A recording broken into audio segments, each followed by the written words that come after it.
Ready. Play.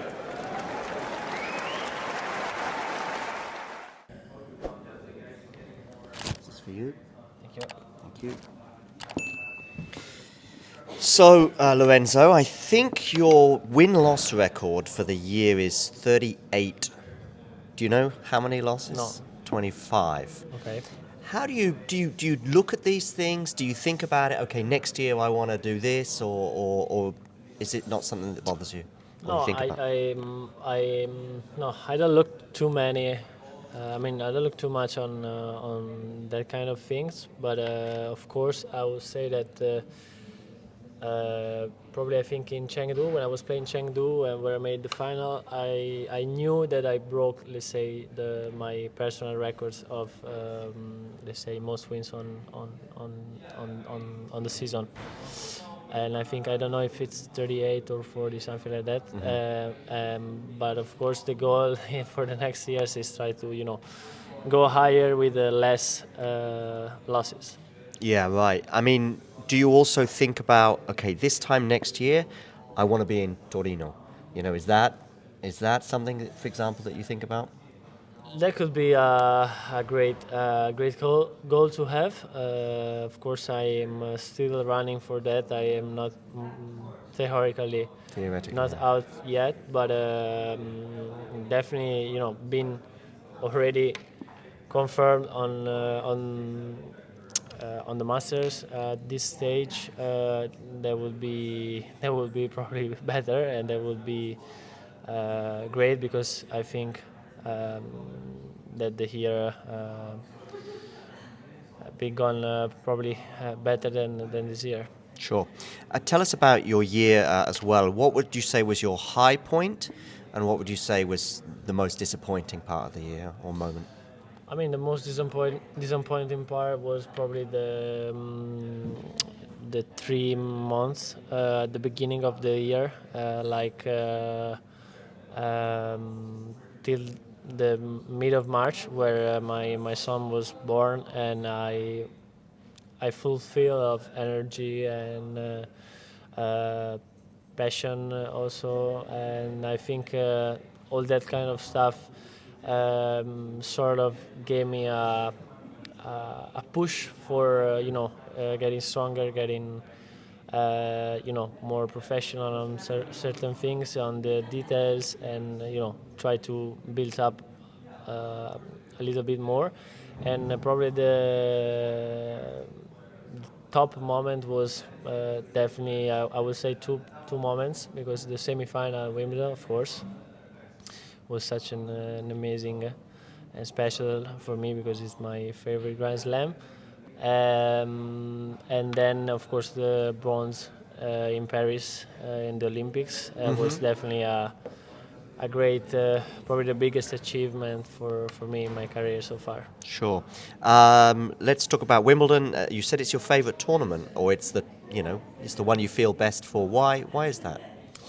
Honestly, this year I felt really in love with grass, and all the grass season were made semis in Stuttgart, finals in Queens, and then semis in Wimbledon. That was pretty uh, best part of the season so far, and I always loved Wimbledon. And if somebody like um, come to me and says which Grand Slam you want to win, of course I will choose anyone. But if I have to pick one, I would prefer to go with Wimbledon, because it represents for me, as a purist of tennis, represents a lot the word tennis, and for me it means a lot to be, to have the opportunity, to play such a big stage like the center court, for example, and on the quarterfinal I play in the court one, so the X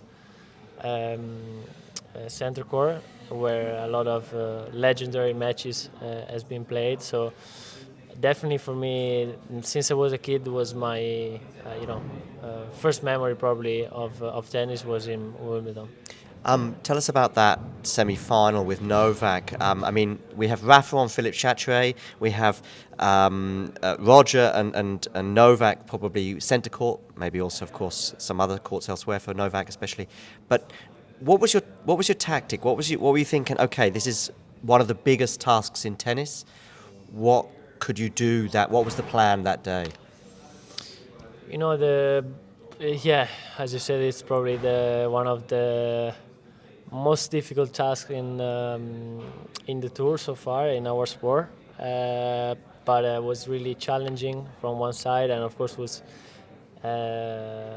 easy, to go on court and try to to play free. And but of course Novak was playing really, really at a high level.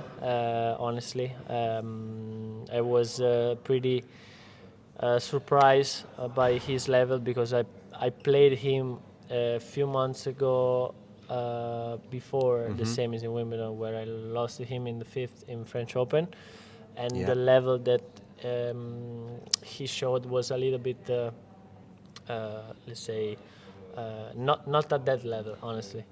Not at that intensity, not at that kind of sharpness, and have to say that was really surprising me.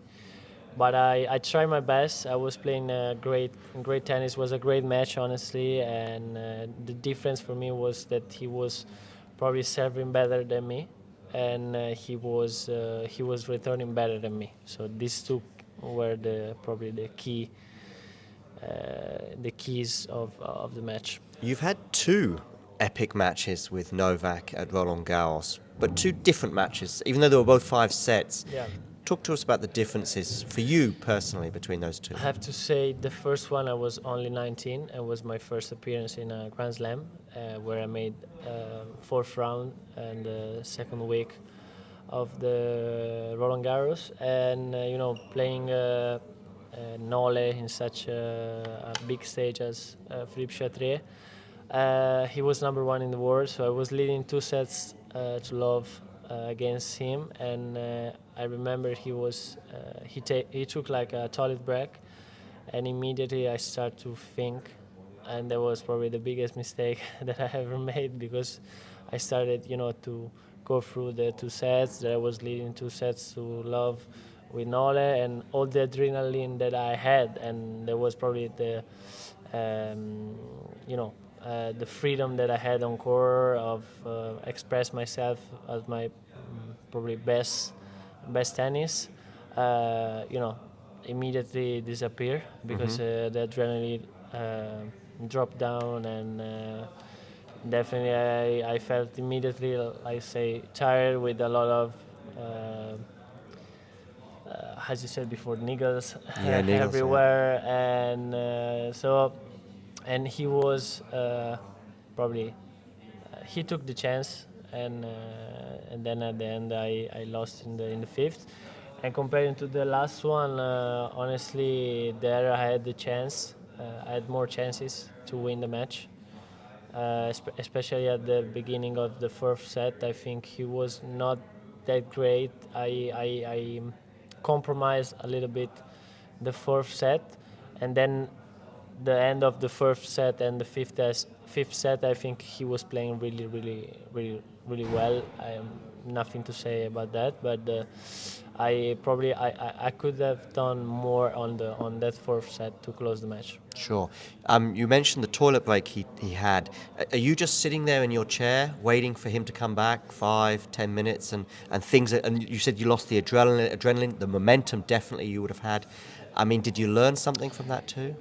Yes, because I felt that he broke the rhythm of the match, and that was probably his goal, because I was leading the game, honestly. So I felt that I was the leader on the court, even on his, let's say, uh, probably even on the, let's say, his best shot on the backhand. I was leading the cross court backhand. I remember so well.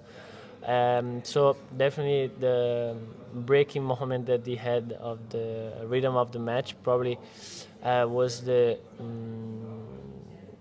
key moment for him to save the match. And definitely, I learned the lesson that I need to, let's say, keep eyes on the court and keep the mentality on the court and on what it's happening outside or what could happen. Sometimes when I'm watching any players and I see at this particular moment when a player decides to go off court, I think to myself, if I'm the opponent, maybe I'll go off court too. Like, I don't plan to go off court, but I see him going off court just to sort of maybe go with that rhythm rather than just sit there in the chair. I don't know if you've ever thought about that. No. It's a thing, honestly, that I've done many times that can help to avoid the certain things. Some sort of could be a, a great choice, but sometimes you just want to rest a little bit on the bench and think of what you have to do to continue like that. So depends on the momentum, and you have to choose the right one. Tell us about, in your career, one moment, one match, or even a moment when you felt the most nervous. You could, your heart was going, your hands were sweating. What was the most nervous moment of your tennis career? That's a good question, but I have to say probably this year in the semis in the Olympics, Okay. where I was fighting for the medal. Both matches, Nole, where let's say I lost the chance to go for the silver or gold, and the one where I won against Felix for the third place, for the bronze. There were two matches really that I played really with like sort of anger, because I was really nervous. I wanted so much that medal, that a fourth place with no medals, that would be a disaster for me, to leave the site without the medal. Probably would have been like really a disappointment for me. Sure. Okay. What about any superstitions? Do you have any superstitions? I'm not that superstitious on the court. The only thing that I do, but it's really natural. I always wear the left sock first, and then the right one. But it's I don't know why I'm doing this. I probably I started to notice that, and I keep it doing. Pretty much every professional I speak to, they have the same thing, that they take 3 balls, and the best condition ball they used for the first serve. Do you do the same? And Yeah. and then also for the other 2 balls, you keep. It doesn't really matter, I guess, from the other 2 because, yeah. I mean, yeah, you try to choose, let's say, yeah, the 2 balls with the best conditions, honestly. Yeah, and probably the first one where you go for the first serve, you take what it looks like the newest, but yeah, it doesn't really matter, honestly. It's just some certain of even, taking a time to compose yourself. One more on UTS this weekend. Do you sometimes come into these kind of events away from the main tour and think, I want to practice something this weekend? I want to, like, normally the objective in a tournament is to win as many matches, maybe win the Yeah. tournament. But here maybe you think, I want to work on my drop shot. I want to work on my second serve, or well, you don't get a second serve, but Yeah. you know what I mean. Is there something Yeah, I understand what you mean. Yeah, definitely is the place to do these certain things, even if it's a competition. And I know it's gonna be my first time tomorrow, so I don't know how I'm gonna react on the court, if I will feel this kind of adrenaline comparing to the normal ATP season. But yeah, I think it's the place that you need to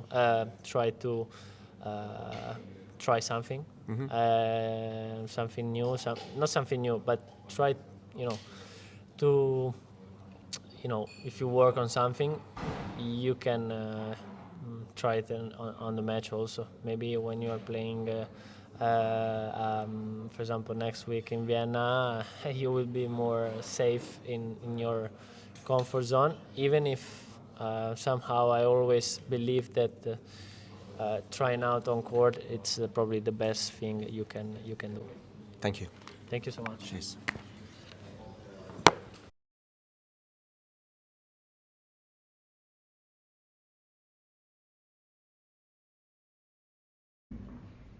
Thank you.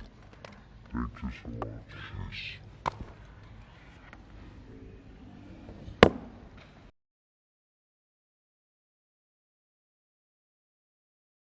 If you enjoyed this video, make sure you hit that like button. Don't forget to subscribe and click that notification bell so you don't miss out on all things tennis.